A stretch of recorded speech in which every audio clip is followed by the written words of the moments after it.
اور وہ وقت بھی یاد کرنے کے لائق ہے جب ابراہیم نے اپنے باپ آزر سے کہا تھا، تم کیا بتوں کو معبود بناتے ہو؟ میں دیکھتا ہوں کہ تم اور تمہاری قوم کھلی گمراہی میں ہو۔ اور ہم اس طرح ابراہیم کو آسمانوں اور زمین کے عجائبات دکھانے لگے تاکہ وہ خوب یقین کرنے والوں میں ہو جائیں۔ یعنی جب رات نے ان کو پردہ تاریکی سے ڈھانپ لیا تو آسمان میں ایک ستارہ نظر پڑا، کہنے لگے یہ میرا پروردگار ہے۔ جب وہ غائب ہو گیا تو کہنے لگے کہ مجھے غائب ہو جانے والے تو پسند نہیں۔ پھر جب چاند کو دیکھا کہ چمک رہا ہے تو کہنے لگے یہ میرا پروردگار ہے۔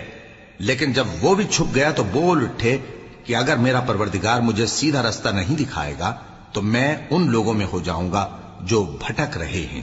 پھر جب سورج کو دیکھا کہ جگمگا رہا ہے تو کہنے لگے میرا پروردگار یہ ہے، یہ سب سے بڑا ہے۔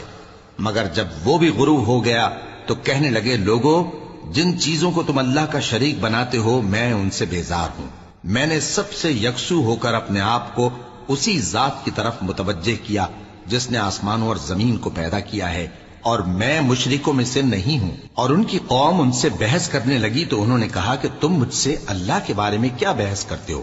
اس نے تو مجھے سیدھا رستہ دکھا دیا ہے، اور جن چیزوں کو تم اس کا شریک بناتے ہو میں ان سے نہیں ڈرتا، ہاں جو میرا پروردگار کچھ چاہے۔ میرا پروردگار